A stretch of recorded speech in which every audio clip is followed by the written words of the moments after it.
Hello everybody, in this video we will speak about some hints to practice well Bach flower therapy. I sometimes meet some patients and I feel that Bach flower essences would be suitable for them, that they could bring him a great benefit.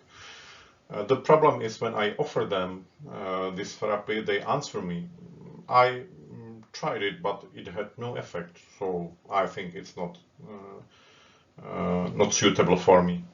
And then I ask them how the consultation looked like, and they answer me, for example, the therapist used some pendulum, or I chose the remedy from the box with my hand, or he may tell that it was just his friend offer him, you can try this, or he just used only crisis essence. So this unprofessional approach of somebody, some our colleague, or caused that this patient lost belief in this method, and that's a pity because he lost the chance to improve his life and health significantly with the miraculous effect of the essences. So to avoid such mistakes, here are some hints. First of all, respect patient's autonomy. It's very important to respect that maybe he is not open to this therapy, or he has another view of his problem. So just if you think that somebody is suitable for the therapy, offer him such a possibility. And it's important not to give some unrealistic promises you cannot fulfill. And it's especially in physical problems. You cannot guarantee that you remove his headache or asthma or eczema or something. And accept no if he answers. Do not press him, because if you succeeded to press him into the therapy, it would very probably lead to a failure and to a disappointment for the patient and you. Some people need some time to agree with the therapy and to start with it. And then if they agree, in maybe say a few months or a few years later, the effect is much better. Offer information, give him sufficient information about the method. Tell him what Bach flower therapy is and how it differs from classical medicine or from standard herbal therapy. And for example, tell him that it doesn't work like average painkillers, because for example, he may believe that the essences would remove the pain faster than some usual pills, but they really cannot do it. They rebalance the system, so there will be a lower tendency to pain, but it doesn't work like a painkiller.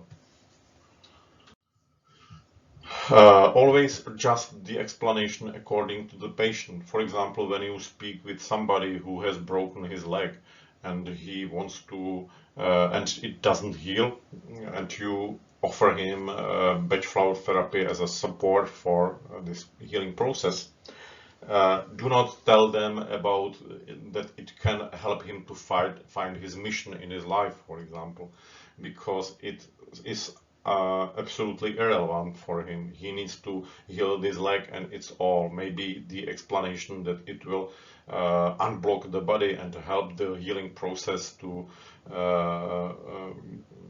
go more easily, more smoothly, and can help him to understand it. And also, what's important, explain that it is a cyclic process. So people are used that if they have some problem, they get some remedy and it removes it. In Bach flower therapy, it is often about frequent prescription and adjustment. So you give him something and then you ask what it brought and you adjust the combination. And this cyclic process is very important. I call it a therapeutic dialogue. And the fact whether you succeed or not to create such a cyclic process, therapeutic dialogue, predicts the result of the therapy. So it has more levels. You discuss already during the case taking, then you offer the remedies, and finally the final checkup is when the patient comes for follow-up. It's good to, from the very beginning, to choose some place where you will take cases. So do not do it on the street or somewhere because you are not, your mind is not adapted to this situation yet. And it's not easy to take history somewhere outside. It's good to have to arrange some special time, place, and for example, you can go to some cafe where you can sit and there is no noise and you can speak freely. Recommendations, by the way, do not work, or if they work, only partly, and they often lead to a disappointment for both. Well, you can also use some rituals that help you to attune to a therapeutic mood. Somebody touches the bottle, the box with the essences, or just smells at the essences, or takes his familiar notebook and pen, may have some dress even for that, especially suited, especially selected for this purpose. It's good to wash hands and face before the consultation, and some therapists use some essence combination and they spray it into the air, or you can also take your personal combination to remove your blocks that could hinder you in the therapy. It's also good to explain some limits if there are any. For example, that you are a beginner. Do not hesitate to speak about it because it could limit you. And if the patient accepts it, it's okay. So you can work freely and you needn't worry about that. And if he tells no, if you are a beginner, I do not like it. So do not press this patient because to treat such a patient, it would be also would be probably difficult even for an experienced therapist. If you want just to do an experiment, whether, for example, Mimulus can reduce his fear or something, so just tell it that it's an experiment. You do not know what to expect from that, and you just invite him to take part in it. Also, when your time is limited, tell it. If you tell him that a normal consultation can take, for example, half an hour or 1 hour, and you have only 5 minutes, so you cannot really solve all of his family problems.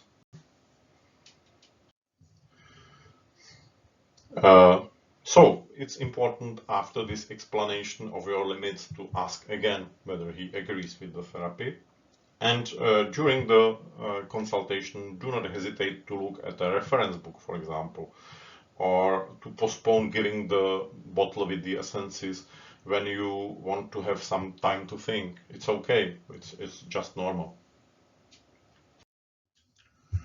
During case taking, pay attention to case taking. Even the process of case taking helps these patients, and it has a healing effect. Many patients tell me that they even feel better after the consultation, and they haven't taken a remedy yet.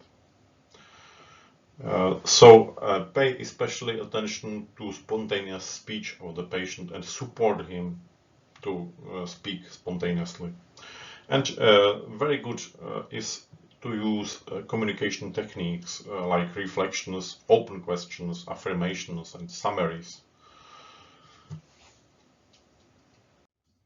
For the diagnosis, trust yourself. You do not need any pendulum or any machine, any apparatus to make the diagnosis. Your best tool is your mind and your empathy. You have one big advantage in the therapy, that you share the responsibility with the patient. So you really do not need to decide yourself for which essences are suitable or not. You offer more than 7 essences. You may offer 10 or 12 essences if you like. And the patient will choose which of them is the most suitable to him. And again, even when you believe that some essence is perfectly suitable, do not press, because probably the theme of this essence is too deep, and if you press too much, it could block him in this process. And finally, discuss with the patient when and how he will give a feedback to you. And it's even important that you ask for the feedback, because it means that you expect some reaction. So the patient will pay much more attention to his feelings and his body. And you also need the feedback, because it's the best way how to learn. You can study from books and go to courses, but the best way how to study is to study your patients and your cases. So thank you very much for watching this video. I hope you have enjoyed it. And as for the next video, it's up to you. If you find something you would like to hear or see, please let me know, and I will prepare next videos.